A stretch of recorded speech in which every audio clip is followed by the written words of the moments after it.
সংহিতা 64 1 থেকে 10, আবার তারপরে আমরা পড়বো সংহিতা 65 1 থেকে 13, আর আমরা উত্তর প্রত্যুত্তর করে বলবো। ওকে, নাকি আমি পড়ে দিই আপনাদের জন্য? মনে দিতে পারবেন? সংহিতা 64 1 থেকে 10। ওকে, পাঠের আরম্ভ। হে ঈশ্বর, আমার কাতরক্তির রব শোনো, শত্রু ভয় হইতে আমার জীবন রক্ষা করো। দুরাচারীদের দুরবন্তনা হইতে, অধর্মচারীদের জনতা হইতে আমাকে সংরক্ষণ করো। তারা খড়গের নাই, আপন আপন জিহ্বা শানিত করিয়াছে, তারা কটু বাক্যবৃত্তি যোজনা করিয়াছে, যেন গোপনে সিদ্ধ লোকের প্রতি তাহা নিক্ষেপ করে। তারা অকস্মাৎ তাকে বানবারে ভয় করে না। তারা কুমন্ত্রণায় আপনাদেরকে সফল করে, গোপনে ফাঁক পাতিবার বিষয়ে কথাবার্তা করে। তাহারা বলে, কে আমাদেরকে দেখিবে? তারা অপরাধের সন্ধান করিয়া লয়, বলে আমরা সন্ধানের চূড়ান্ত করিয়াছি, প্রত্যেকের অন্তর্ভাব ভরিবাই হবে। কিন্তু ঈশ্বর তাহাদেরকে বান মারিবেন, অকস্মাৎ করা বানে আগুন হইবে। এইরূপে তারা উচ্ছুট খাইবে, তাহাদের জিহ্বা তাদের উপর পড়িবে।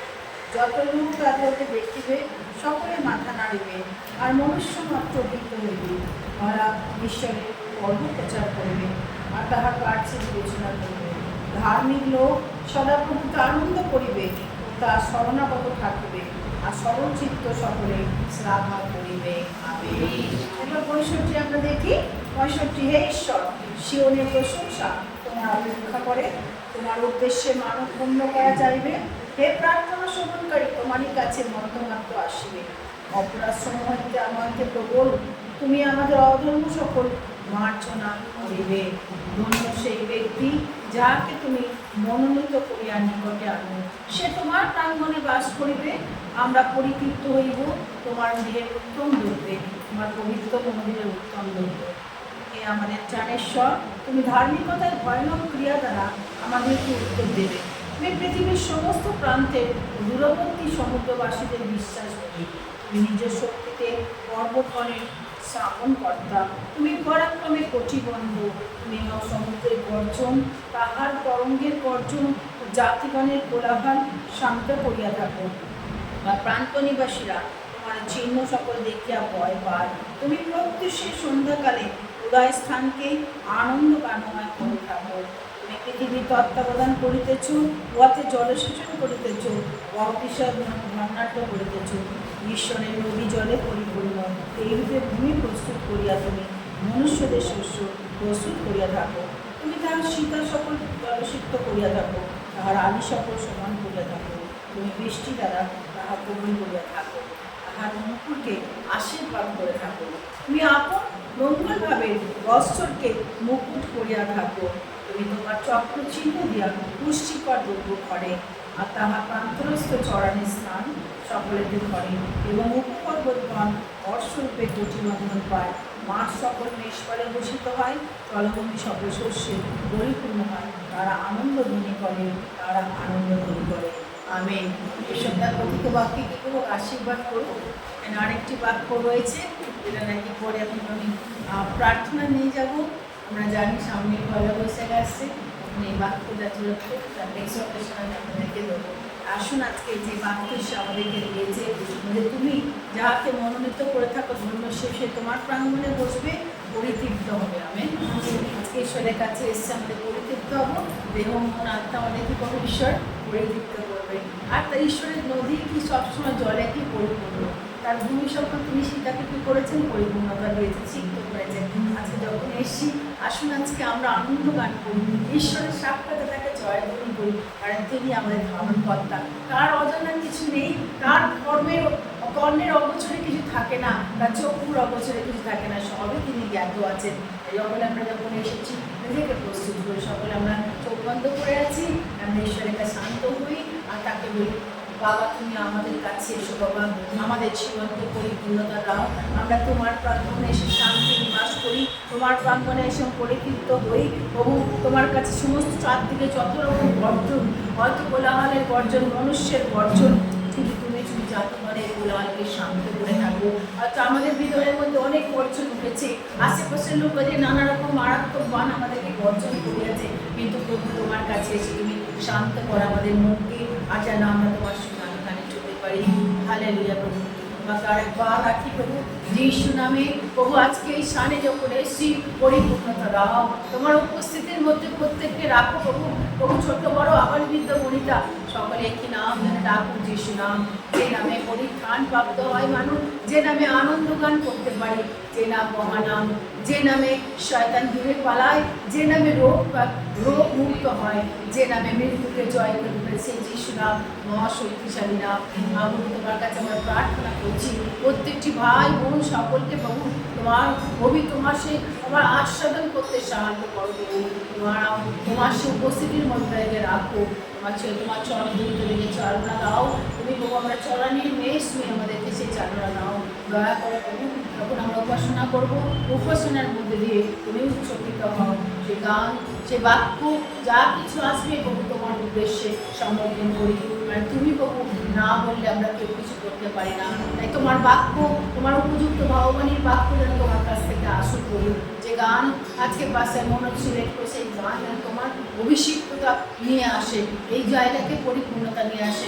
ঈশ্বরের উপস্থিতির মধ্যে আমরা ঢুকতে পারি। মেঘের মধ্যে আমাদেরকে রাখো তোমার সেই ও প্রভু তোমার শাখাই না যেন মেঘের আকারে নেমে আসুক। পরবর্তী তোমার কাছে রাখলাম প্রভু, সব তোমাকে দিই প্রভু। গৌরব, সমাধান, মহিমা, প্রশংসা তোমাকে দিই। যারা রাস্তাঘাটে আছে নিয়ে এসো তাদেরকে। হোক তোমার আনন্দ, তোমার শান্তি, জয় জয় করবো যিশু নামে। জয় জয় করে যেন তোমার আনন্দ শান্তি নিয়ে প্রশান্তি মনে আমরা যেন তোমার আবার আমাদের আপন ফিরতে পারি। ধন্য তোমার যিশু নামে চাইলাম, আমিন। ঈশ্বর মঙ্গলময়, তিনি যে সব সময় ঈশ্বর মঙ্গলময়, তিনি যে সব সময় ঈশ্বর মঙ্গলময়, ঈশ্বর মঙ্গলময়, তিনি যে সব সময় ঈশ্বর মঙ্গলময়, তিনি যে সব সময় ঈশ্বর মঙ্গলময়, ঈশ্বর মঙ্গলময়, ঈশ্বর মঙ্গলময়, ঈশ্বর মঙ্গলময়, ঈশ্বর মঙ্গলময়। Hallelujah, hallelujah, hallelujah, hallelujah, hallelujah, hallelujah, hallelujah, hallelujah. কতজন বিশ্বাস করি যে ঈশ্বর মঙ্গলময়? আমরা বিশ্বাস করি তার মঙ্গলতা আমার জীবনে যদি আমরা দেখেছি, নিশ্চয়ই আমরা বিশ্বাস করি যে তিনি মঙ্গলময়। তাহলে আমরা উচ্চ রবে আমরা তার সেই মঙ্গলতার কথা আমরা বলি। ঈশ্বর মঙ্গলময়, তিনি যে সব সময় ঈশ্বর মঙ্গলময়, তিনি যে সব সময় ঈশ্বর মঙ্গলময়, ঈশ্বর মঙ্গলময়, ঈশ্বর মঙ্গলময়, ঈশ্বর মঙ্গলময়, ঈশ্বর মঙ্গলময়।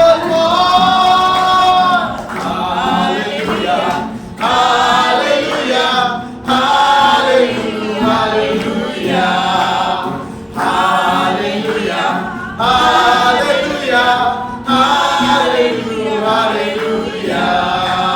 তিনি যে মহান, তার দয়া অনন্তকাল, তিনি যে মহান, তার দয়া অনন্তকাল, তিনি যে মহান, তিনি যে মহান, তার দয়া অনন্তকাল, তিনি যে মহান, তার দয়া অনন্তকাল, তিনি যে মহান, তিনি যে মহান, তিনি যে মহান, তিনি যে মহান, তিনি যে মহান। Hallelujah, hallelujah, hallelujah, hallelujah, hallelujah, hallelujah, hallelujah. ঈশ্বর মঙ্গলময়, তিনি যে সব সময় ঈশ্বর মঙ্গলময়, তিনি যে সব সময় ঈশ্বর মঙ্গলময়,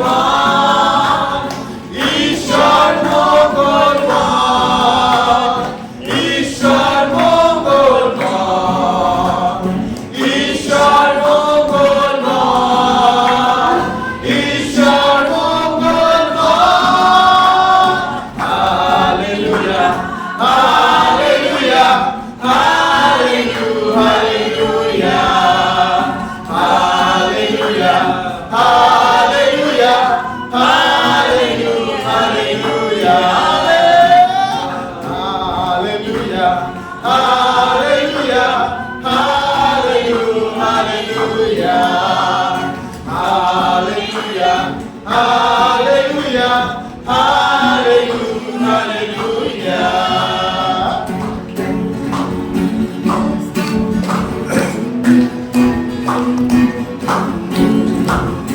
ঈশ্বরের আত্মা আমার যখন চালায়, আমি দাউদের মতো গান গাই। ঈশ্বরের আত্মা আমার যখন চালায়, আমি দাউদের মতো গান গাই। গান গাই, গান গাই, আমি দাউদের মতো গান গাই। গান গাই, গান গাই, আমি দাউদের মতো গান গাই। ঈশ্বরের আত্মা আমায় যখন চালায়, আমি দাউদের মতো নাচি। ঈশ্বরের আত্মা আমায় যখন চালায়, আমি দাউদের মতো নাচি। আমি নাচি, আমি নাচি, আমি দাউদের মতো নাচি। আমি নাচি, আমি নাচি, আমি দাউদের মতো নাচি। ঈশ্বরের আত্মা আমায় যখন চালায়, আমি দাউদের মতো গাই। ঈশ্বরের আত্মা আমায় যখন চালায়, আমি দাউদের মতো স্তুতি গাই। স্তুতি গাই, স্তুতি গাই, আমি দাউদের মতো স্তুতি গাই। স্তুতি গাই, স্তুতি গাই, আমি দাউদের মতো স্তুতি গাই। ঈশ্বরের আত্মা আমায় যখন চালায়, আমি দাউদের মতো প্রার্থনা করি। ঈশ্বরের আত্মা আমায় যখন চালায়, আমি দাউদের মতো প্রার্থনা করি। প্রার্থনা করি, প্রার্থনা করি, আমি দাউদের মতো প্রার্থনা করি। প্রার্থনা করি, প্রার্থনা করি, আমি দাউদের মতো প্রার্থনা করি। গান গাই, গান গাই, আমি দাউদের মতো গান গাই। আমি নাচি, আমি নাচি, আমি দাউদের মতো নাচি। স্তুতি গাই, স্তুতি গাই, আমি দাউদের মতো স্তুতি গাই। প্রার্থনা করি, প্রার্থনা করি, আমি দাউদের মতো প্রার্থনা করি।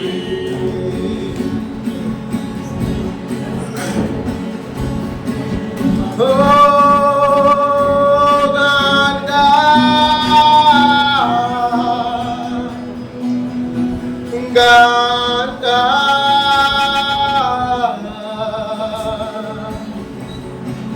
আমি দাউদের মতো গান গাই।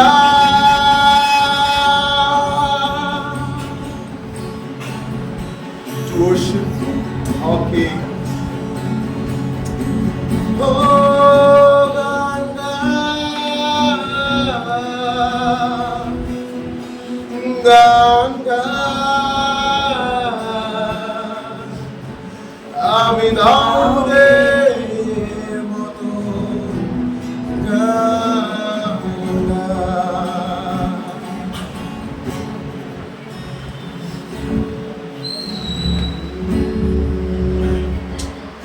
Yes, Lord. তোমার আরাধনার্থে প্রভু গো, তোমার মহিমার্থে, তোমার প্রশংসার্থে প্রভু গো, দাউদের ন্যায় প্রভু গো, সত্যি ও আত্মায় প্রভু গো, তোমারই মহিমা প্রশংসা করতে চাই। যখনই তোমার আরাধনা প্রশংসা করবো যেন হৃদয় থেকে প্রভু সত্যকে নিয়ে যেন প্রভু আমরা আরাধনা করতে পারি। Hallelujah. Thank you, Lord. Thank you, Jesus. That your name is above all names. You deserve all our glory, praise, and worship, Lord. We honor you. We lift up your name on high.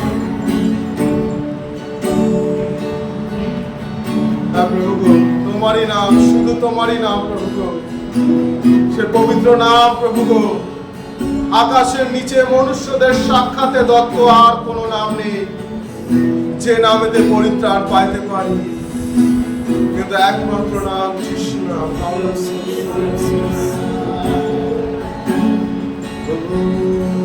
Hallelujah.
প্রত্যেক বছর আমরা কি করি, প্রতিজ্ঞা করি যে এমন চলতে চাই, এমন চলতে চাই, কিন্তু আবার যেমন ছিলাম তেমন হয়ে যায় বা পাল্টে যায় বা চেঞ্জ হয়ে যায়। দেখবেন যে কোনো একটা শিশু যখন বড় হয় আর তার পারিবারিক পরিবেশ দেখে ও বলে আমি ডাক্তার হতে চাই, ও বলে আমি পুলিশ হতে চাই।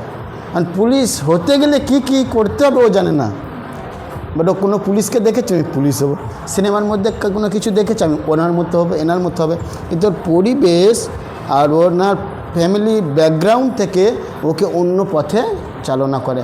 তো এই কারণে ভালো পরামর্শ বা গুড কাউন্সিলিং দরকার। তো সব থেকে ভালো এবং গুড হলো প্রভু যীশু খ্রিস্ট। আমি আজকের অনেক বিষয় বলার আছে কিন্তু সময় খুব কম, আমরা অল্পতে দেখব যে যীশু খ্রিস্ট নিজেকে প্রমাণ করার জন্য যে আমি ঈশ্বরের পুত্র বা আমি নিজেই ঈশ্বর, আমি মরিলেও কি থাকি, জীবিত থাকি।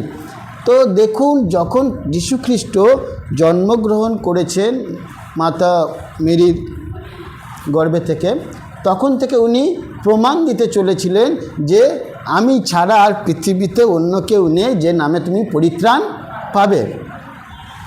তো এমন করার জন্য ওনার অনেক বাধার সম্মুখীন হতে হয়েছে। শয়তানের কাছে পড়লো 40 দিন উপবাস করার পর। তারপর কেউ কেউ পরীক্ষা করার জন্য জিজ্ঞেস করলো যে এ নারীকে ধরা পড়েছে রেপ কেসে, মসির বিধানে লেখা আছে ওকে পাথর মেরে কি করো, মেরে ফেলা, হত্যা করা হবে, আপনি কি বলেন? তো সবাই জানি, আমরা ভাবি এই দিক থেকে যিশু ভাবে পিছন সামন সব দিক থেকে না, আমরা ভাবি আমাদের চোখ যতটুকু দেখতে পাই অতটুকু, কিন্তু প্রভু যিশু ভবিষ্যৎ নিয়েও ভাবেন। তখন তিনি প্রশ্ন করলেন, আমার মনে হয় এই প্রশ্ন করলেন যে নারী একা একা ওই কাজ করতে পারে না, ওর সঙ্গে একটা পুরুষ নিশ্চয়ই ছিল, সেটা কে? তাকেও নিয়ে আসা দরকার না, একজন কেন শাস্তি পাবে, দুজন মিলেই তো করেছে কাজ খারাপ। তো এই রকমই অনেক পরীক্ষা দেওয়ার পরও প্রভু যীশু প্রমাণ করেছিলেন যে আমি ঈশ্বরের পুত্র এবং মৃতকে জীবন দেওয়া। শেষে দেখতে পেল যে রোমান সাম্রাজ্যের সম্রাটরা তাকে কি করলো, ক্রুশে দিল। তো ক্রুশে দেওয়ার পর সবথেকে বড় প্রমাণ কি, রবিবার দিন তিনি পুনরুত্থিত হলেন। তো তখন আমরা কি সানডে বলি, ইস্টার সানডে। তারপর কি আরও প্রমাণ দিতে হয়, মানে আর কি হয়, হ্যাঁ, প্রমাণ দিয়ে মারা গেছেন আবার উঠেছেন। তা প্রমাণ দিতে কেউ বলছে না, অনেক দিয়েছে আর কি প্রমাণ দেবে, তাই না, মৃত থেকে উঠে গেছে। আপনারা অনেকজন বলছিলেন যে আর প্রমাণের দরকার নেই। আপন দুঃখ ভোগের পর যীশুখ্রিস্ট ক্রুশে দেওয়ার পর মারাও গিয়েছেন, 3 দিন পরে আবার জীবিত হয়েছেন, তারপরও তাকে প্রমাণ দিতে হচ্ছে যে আমি মরিনি, আমি জীবিত আছি। তো বিষয়টা হলো, আপনি যখন প্রভুকে জানলেন, চিনলেন, আপনার পুরাতন স্বভাবকে মৃত্যু ঘটালেন, তারপরও প্রমাণ করতে হয় যে আমি খ্রিস্টতে জীবিত আছি। ঠিক আছে?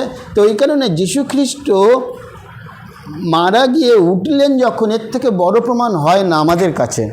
কিন্তু সেই সময় যারা ছিল তারা বলছে আরও প্রমাণ দরকার, তুমি ভূত এসেছো মনে হচ্ছে। ওখানে লেখা আছে না, ভূত পেদাত্তা ভয় পাচ্ছে, বাবা কে উঠে চলে এসছে, এরকমই। তো 40 দিন, একদিন না, 2 দিন না, 40 দিন ধরে তাদের কাছে প্রমাণ দিলেন। তো এইরকমই অনেক ঘটনা আছে, তার মধ্যে আমরা 2টো ঘটনা শুধু দেখব, আর দেখে চেষ্টা করব বোঝা।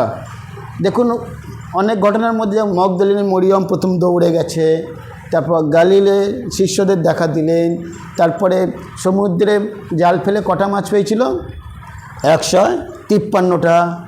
তারপরে ঘর বন্ধ আছে, সেই দেয়াল ভেদ করে হোক, মানে ওনার একটা গৌরবময় দেহ হয়ে গেছিল, মানে আর তাকে দেয়াল আর কোনো বাধা তাকে আটকাতে পারবে না, এইভাবে প্রবেশ করতে পারতো। তখন প্রবেশ করেছে, থোমা আবার সন্দেহ করছিল, হাতের চিহ্ন দেখালো। এইরকমই অনেক মৃত্যুর পরে বা পুনরুত্থিত হওয়ার পরে এই সমস্ত কিছু প্রমাণ উনি দিচ্ছিলেন। তার মানে আমরা মানুষ যারা এমন আছি, মরে গেলেও তাকে প্রমাণ দিতে হবে। মানে যতই তুমি একটা পরীক্ষায় পাস করে গেছো না, দ্বিতীয় পরীক্ষা আবার আসবে, তৃতীয় পরীক্ষা আবার আসবে। তো আপনি জেনে নিন আমাদের জীবনে খ্রিস্টতে চলার জন্য বারবার পরীক্ষা আসবে। যেমন যীশু খ্রিস্ট জীবিত অবস্থায় ছিল আর পুনরুত্থিত হবার পরও এমনকি স্বর্গারোহণের পূর্বে ওনাকে প্রমাণ দিতেই হয়েছিল যে আমি ঈশ্বরের পুত্র এবং এখনও পর্যন্ত আমি জীবিত। তো আজকের বিষয় হচ্ছে আজও প্রভু জীবিত। কিন্তু আপনি বিশ্বাস করেন, আমি বিশ্বাস করি, এই দেয়ালে যারা আছি বিশ্বাস করি, বাইরের লোক কি বিশ্বাস করবে? আজও জীবিত। তারা কি চায়? প্রমাণ। এইখানে যেমন প্রমাণ চাইছিল। তো প্রথমত তিনি 40 দিন কি কাজ করলেন? কি করলেন? যে স্বর্গরাজ্যের বিষয়ে এবং নিজেকে ঈশ্বরের পুত্র বলে জীবিত দেখানোর জন্য সমস্ত কাজকর্ম বা প্রমাণ দিলেন। প্রথমত দেখবেন, আমি আর বাইবেল ভার্স বলছি না, আপনারা বাড়িতে পড়ে নিতে পারবেন। লুক আর যোহন 24 অধ্যায় আর লুক 24 অধ্যায়, এই দুটো অধ্যায় মনে রাখবেন। লুক 24, যোহন 24। বাকি হ্যাঁ, দুটো ঘটনা দু জায়গায় হতে পারে, দেখে নেবেন। প্রথম দেখুন, মগদলিনী মরিয়ম, সে পবিত্র শাস্ত্রে লেখা আছে সূর্য ওঠার পূর্বে, মানে অতি প্রত্যুষে বা ভোরবেলায় দৌড়ে দৌড়ে, মানে পড়ে যাবে কি মারা যাবে দেখার দরকার নেই, পুরো দৃষ্টি কোন দিকে ছিল ওনার? না, কবরের দিকে। ঠিক আছে, তখন তো যিশু মরে গেছে, ও ভাবছে যে কি হবে জানি না, অন্তত বডিটাকে দেখে আসি বা বডির মধ্যে একটা কিছু মাখিয়ে দিই, দেহটা যাতে ভালো থাকে, দুর্গন্ধ না বার হয়। এই জন্য দৌড়ে দৌড়ে দৌড়ে দৌড়ে যাচ্ছে, গিয়ে দেখে সেই পাথরখানা সরানো। এবং সেই সময় উনি মানে চারিদিকে দেখছে যে কীভাবে পাথর সরে গেছে কেন। সেই সময় স্বর্গদূত তাকে দেখা দিল আর বলল, তিনি কি জীবিত থাকায় তিনি বলেননি যে আমি মরিলেও জীবিত থাকব, বা যদিও মরে যায় 3 দিনের দিন কি করব? উঠব। তুমি যাও। উনি এখন গ্যালিলে যাবে। যীশুখ্রিস্ট কোথায় যাবে? গ্যালিল শহরে। ওখানে শিষ্যদের একত্রিত করো, শিষ্যদের সঙ্গে উনি দেখা করবে, সাক্ষাৎ করবে। আবার মরিয়ম দৌড়ে দৌড়ে দৌড়ে দৌড়ে শিষ্যদের কাছে গেল, গিয়ে বলল, আমরা যা দেখেছি বিশ্বাস করতে পারছি না, কারণ কবরস্থানে কে নেই? যিশু নেই। যিশু জীবিত হয়ে গেছে। আর ঠিক সেই কথা শুনে রোমীয় সৈনিকরা সম্রাটের কাছে গিয়ে বলল, এইরকম অন্ধকার হয়ে গেছিল, একজন স্বর্গদূত এলো খুব আলো নিয়ে, পাথর সরে গেল, ভিতরে ঢুকে দেখি যিশু নাই, আমরা কি করব? আমরা তো পাহারা দিচ্ছিলাম, আমাদের চাকরি গেল। যারা পুলিশ আছে, আর এই ভোটের সময় একটু কিছু হলে চাকরি, আর নাকা চেকিং বলো, বিভিন্ন রকম। ঠিক আছে, আমাকে তো প্রায় সময় ধরে, ধরতে ধরতে একই রাস্তায় যায়, তো আমি এরকম করি, বলে যাও, এরকম করে যাও, মানে চেনা হয়ে গেছে। তো যাই হোক, ওই রকমই ওরা গিয়ে ভয়ে ভয়ে বলছে। তখন বলল, তোমরা বলবে অন্যজনেরা এসে চুরি করে যিশুর দেহ নিয়ে গেছে। তা আজ পর্যন্ত অনেকজন বিশ্বাস করে, যারা যিশুকে জানে না তারা বিশ্বাস করে যিশু মরেনি, কালভারি ক্রুশে মরেনি, একটু একটু দুঃখ দুঃখ করছিল, তারপর কবরে দেওয়া হয়েছিল, তখনও বেঁচে ছিল, তখন চোরেরা এসে ওই বডিটাকে নিয়ে গিয়ে ট্রিটমেন্ট করেছে, তারপর বেঁচে উঠেছে। ঠিক আছে, এইটা ওরা বলে। তাই প্রভু যিশু মরেনি, তো আবার পুনরুত্থিত কীভাবে হবে? লজিক আছে, তাই না? এরকমই। কিন্তু আপনি বিশ্বাস করেন মগদলিনী মরিয়ম তাহলে কী দেখেছে? যিশু শিষ্যরা গিয়ে কী দেখলো? স্বর্গদূতের সাক্ষ্য, এগুলো সব মিথ্যা। আবার ওখানকার রাজা বলছে, তোদের আমি অনেক টাকা দেব, তোরা বলবি না যে যিশুর দেহ ওখানে ছিল না, বলবি চোর এসে নিয়ে গেছে, মানে মিথ্যা বলে। তো এখন প্রশ্ন হলো, মগদলিনী মরিয়ম কে ছিলেন বা কোথায় বাড়ি? এত দৌড়ে দৌড়ে আসার কি প্রয়োজন? আপনি যখন মণ্ডলী হয়, আজকে আমারও লেট, আপনারও অনেকজন লেট, সবাই লেট, নিজের জায়গায় যাচ্ছি, যখন তখন যেতে পারি, নিজের বাড়ি টাড়ি হলে, নিজের চার্চ হলে। কিন্তু যীশু খ্রিস্টকে এখন মগদলিনী মরিয়ম যে ছুটে যাচ্ছে, ওর কাছে কি চিন্তা আছে বলুন? আপনারা কিছু বলবেন, আমি বলে এইবার শিখব। মানে যিশু সম্বন্ধে মগদলিনী মরিয়ম যে দৌড়ে যাচ্ছে, ও কি ভাবছে? বাইবেলে তো এরকম লেখা নেই যে কীভাবে বলবো, এরকম না, আপনার দিমাগ লাগা না বুদ্ধি। যীশু খ্রিস্টকে কী ভাবছেন উনি, যে মরে গেলে মরে যেতে পারে, আবার তো বলেছিল উঠে যাবে, অনেক রকম চিন্তা, কিন্তু দৌড়ে দৌড়ে যাচ্ছে। কিন্তু বাইবেলে কোথাও লেখা নেই যে কোথা থেকে এসেছে, মানে ওনার আসল বাড়ি গালিলের দিকে, কিন্তু যখন ক্রুশে দিয়েছিল, যে কবর দেওয়া হয়েছিল, মানে কয়েকদিন লেগে যেত ওই জায়গায় যেতে। তো ভোরের বেলা কীভাবে পৌঁছালো, কখন বার হয়েছিল, কখন বার হয়েছিল, অনেক দিন আগে কি এরকমই না, যখন শুক্রবার ছিল, আপনাদের আমি বোঝাতে চাইছি, তখন উনি ছিলেন আর বাড়ি যাওয়ার মনোভাব করলেন, কিন্তু সেই সময় বাড়ি যেতে যেতে ভাবলেন আজকে শুক্রবার, কালকে শনিবার, তার পরের দিন তো রবিবার, প্রভু উঠবে জীবিত, তাহলে আবার যাব কখন, আবার আসবো কখন, তার চেয়ে শিষ্যদের সঙ্গেই থেকে যায়। একটা নারীর বিশ্বাস দেখুন, তিনি তার পরিবার ছেড়ে, এখন যদি একটা পরিবার ছেড়ে পুরুষদের সঙ্গে থাকে, 11 জন শিষ্যর মধ্যে ছিল ওই নারী, কেমন লাগবে? আমরা কি বলবো, খ্রিস্টতে আমরা কি আছি, ভাই বোন। যদি ভাই বলি, বোনের কি ক্ষতি করবে? আর যদি বোন বলে, ভাইয়ের কি ক্ষতি করবে? করবে না। এই ওদের মিলেমিশে ছিল। ওই রকমই আমরা পরে শিষ্যদের কাছে যাব, যারা পুরুষ আছে তাদেরও অবদান আছে এখানে। প্রথমে অ্যাকচুয়ালি মেয়ের অবদান, মহিলার অবদান অনেকখানি। সবাই ঘুমাচ্ছে, কিন্তু শনিবার ওই যে রাতে ঘুমাতে গেল, রবিবার সকাল পর্যন্ত কে ঘুমাতে পারলো না? মরিয়ম। পরিবারে যদি কিছু অভাব ঘটে, সেই ঘুমায় না যে পরিবারের মা হয়, ঠিক আছে? বাবা তো বাইরে যেতে পারে, কিন্তু মারা মানে কাঁদে, প্লাস প্রবলেম সলভ করার জন্য অনেক দৌড়াদৌড়ি করে। তারপরে ফোন আছে, যদি ফোনের মাধ্যমে যদি কোনো সাহায্য হয়, সমস্ত দিক থেকে দেখে।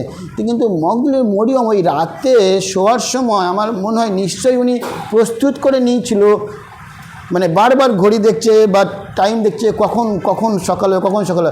ও অত না দেখে কোন রাতে যে বার হয়েছে, যখন কবরস্থানে গেছে, গিয়ে দেখে সেখানে ও সূর্য এখনও ওঠেনি। তাই প্রভুর কাছে আসার জন্য আপনার ওই ব্যাকুল বা আকুল বা সেই ইচ্ছা, আগ্রহ থাকা দরকার।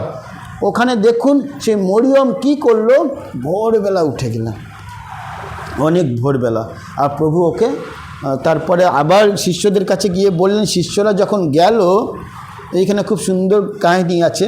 শিষ্যরা যখন গেল, পিতর ওরা সব দূর থেকে দেখছে যে কবর তো সত্যিই খালি, একটা বস্ত্র, সাদা বস্ত্র পড়ে আছে না গান, বস্ত্রগুলি পড়ে আছে এরকম, আজ মহাপরিত্রাণ ভাই। তো ওই রকমই সবাই বলছে নেই, কিন্তু ওইখানেও দেখি মরিয়ম চিন্তা করছে কোথায় গেল, সবাই তো দেখে নিচ্ছে, উনি এরকম করে না উঁকি মেরে মেরে ভিতরে দেখার চেষ্টা করছে যে কোথায় গেল, কোথায়, ওনাকে চাই, আমি ওনাকে দেখতে চাই কী অবস্থায় আছে। তখন যীশু খ্রিস্ট ওনাকে দেখা দিলেন। দেখুন কত সৌভাগ্য, যাকে জীবিত অবস্থায় দেখেছিল, মৃতের পরে প্রথম যাকে দেখা দিল ছিল মরিয়ম বা নারীদের কাছে। তো আপনারা হেলাই ফেলাই নেবে না, আমার মনে হয় ওই কারণে বেশিরভাগ মণ্ডলীতে নারীরা বেশি এগিয়ে আসেন। তারপরে দেখি এই ঘটনা দ্বারা আমরা বুঝতে পারি যে আপনি কতটা মরিয়মের মতো যিশুকে দেখার জন্য আপ্রাণ চেষ্টা করছেন। ওই ভোরের বেলা দৌড়ে উনি গেলেন, ঠিক আছে। আর একটা ঘটনা বলে আমি শেষ করব। দেখবেন ইম্মাউ বলে একটা পথ আছে, আর ওই পথে যীশু খ্রিস্টের যে সাব্বাত, এই যে রবিবার যে আমরা আরাধনার দিন আছে, আরাধনা করে ওরা দুজনে ফিরে আর এমনি করে যাচ্ছে। জানিস তো যীশু সেই শুক্রবার দিন ক্রুশে হতে হয়েছে, আর জীবিত হয়নি। কত কি ঘটে গেল এই 3 দিনে। যে মসিয়া এসেছিল তার উপর আমরা ভরসা করেছিলাম, আজ তাকে ক্রুশে দিয়েছে। তিনি তো জীবিত তো হয়নি, মরেও গেছে। এবার বোধ হয় সম্রাট এসে আমাদেরকে ধরবে আর হত্যা করবে, কারণ আমরা ওনার অনুগামী ছিলাম। এই রকম নানান রকমের ঘটনা ওরা বলে বলে যাচ্ছিল। আর সত্যি যেগুলো বলেছিল আর সত্যি ওই সময় ঘটেছিল। আর ঠিক সেই সময় যীশু খ্রিস্ট ওনাদেরকে দেখা দিল, কিন্তু ওরা প্রথমে বুঝতে পারেনি যে যীশু খ্রিস্ট। তারপর বলছে আপনারা কি বিষয়ে কথা বলছেন? বলে যা বাবা, আপনি জানেন না, এখানে এত কিছু ঘটে গেল। অনেকজন আমরা এখানে আছি, এখানে এত কিছু ঘটে যাবে, এত কিছু লোক আশীর্বাদ পাবে, আপনি হয়তো অনেক দিন ধরে আসেন, আপনি এরকম। আমি তো কিছুই জানি না, কবে বাইবেল সোসাইটির লোক আসবে আমি জানতাম না, নাহলে তো তাড়াতাড়ি আসতাম। আমাদের লক্ষ্মীকান্তপুর চাচ্ছি এরকমই হয়, ওরা লেখাপড়ে কম জানে, বাট অপমানজনক না, যা শেখার জন্য বলছি। আমি বললাম আমাদের চার্চ একটু প্রবলেম যে এখানে আসছে, তো আমার শাশুড়ি মা আসবে আপনাদের কাছে প্রচার করতে, যে এই সানডে আসে। ওর তারপরে শাশুড়িমাকে ফোন করে বলছি, বলে 2 জন এসছে, ঠিক আছে, নাহলে বাকি 6 জন ছিল। তাহলে কোথায়? বলে ওদের বাড়িতে যাবো। কেন? 5টার তো বলে গেছে আমি আসতে পারবো না, ঠিক আছে, মানে এইরকম শোনে, অ্যানাউন্স করলে এমন শোনে। বলি ঠিক আছে, ঈশ্বরের ধন্যবাদ, আপনারা এইরকম বোঝেন। তো আপনার সঙ্গে কে গেছিলো? আমার নাতি গেছিলো। নাতি বলছে না না, উনি বললো না শাশুড়ি মা জানে। তাহলে আপনি মিথ্যা না আপনার নাতনি মিথ্যা, আমি কী বলবো? তো যাই হোক, এরকম ইম্মাউর পথে যখন 2 জন শিষ্য ছিল, এই শিষ্য ওই 11 জন শিষ্য না, এরা পরে যীশু খ্রিস্টকে জেনেছিল। আর ওরা যখন কথা বলে বলে যাচ্ছিল, প্রথমে চিনতে পারেনি, জানতে পারেনি, বলছে আপনি কার বিষয়ে কথা বলছেন? তখন ওরা সমস্ত কিছু বলার পর আচ্ছা তাই। এরকম কথা বলার পরে অনেকটা বেলা গড়িয়ে যখন সন্ধ্যা হয়ে যাচ্ছে, তখন যীশু খ্রিস্ট ইচ্ছা করে জোরে হাঁটতে থাকলো, যাতে ওদের থেকে আগে উনি চলে যেতে পারেন। আর তখনই ওই 2 জন বলছে সন্ধ্যা হয়ে গেছে, আমাদের বাড়িতে আপনি আজকে রাতটুকুই থাকুন। তখন থাকলো। তো এই কারণে দেখবেন প্রকাশিত বাক্য 3:20 লেখা আছে, যীশু খ্রিস্ট আপনার হৃদয় দরজার সামনে এসে নক করছে, বারবার নক করছে। আর আপনি কি আমন্ত্রণ তাকে জানাচ্ছেন যে তিনি আসবেন, আপনার সঙ্গে বসবেন, আহার করবেন। ওই 2 জন শিষ্য যখন নিয়ে গেলেন, আর তখন ওনাকে চিনতে পারলেন যে যা বাবা, আমি এতক্ষণ কি করছিলাম, যাকে নিয়েই আলোচনা, ইনি তো সেই প্রভু। দেখো, সেখানেও প্রমাণ দিলেন যে আমি আছি।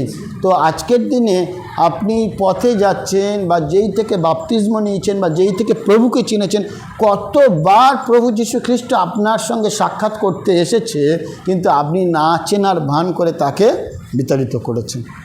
আজকের এইটাই জেনে নিন যে প্রভু যীশু খ্রিস্ট মানে যখনই ঈশ্বরের পুত্র বলে প্রমাণ দিয়েছেন, আর প্রমাণ করেও দিয়েছেন যে আমি ঈশ্বরের পুত্র, তারপরে ক্যালভারি ক্রুশে মারা যাওয়ার পর আবার রবিবার জীবিত হলেন, আবার তাকে প্রমাণ করতে হলো আমি ঈশ্বরের পুত্র, হাতের চিহ্ন, এমনকি সশরীরে দেখা দেওয়া, এবং 500 জন দেখছে যে প্রভু যীশু খ্রিস্ট উপরে চলে যাচ্ছেন। তো এতগুলো ঘটনার পরও কি এখনও পর্যন্ত আমরা বলতে পারি যীশু মিথ্যা? নাকি ওই রোমীয় সাম্রাজ্যের মতো যে যিশুর দেহ চুরি করে নিয়ে গেছে, ওরা ওখানে ট্রিটমেন্ট করেছে, চিকিৎসা করেছে, তারপর আবার ভালো হয়ে গেছে?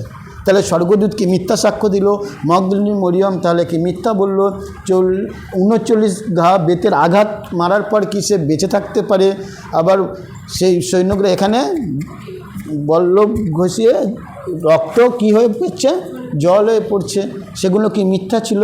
তো সমস্ত কিছুর ঊর্ধ্বে হলো যিশু আজও জীবিত আছেন। তাই মগদলিনীর মরিয়মের মতো আপনারা চেষ্টা করুন, আকাঙ্ক্ষা তার দেখুন, অতি প্রত্যুষে উঠে কবরস্থানে গেলেন প্রভুকে দেখার জন্য, কিন্তু তখন উনি ভাবতেন মৃত যিশুকে দেখতে গেছিল।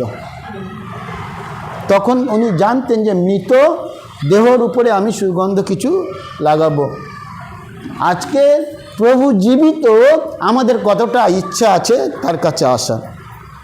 বুঝতে পারলেন? মগদলিনী মরিয়ম কবরে গেছিল মৃত যিশুকে দেখার জন্য, যে কি হয়েছে, কেমন আছে, বা সুগন্ধ যা কিছু নিয়ে গেছে মাখানো।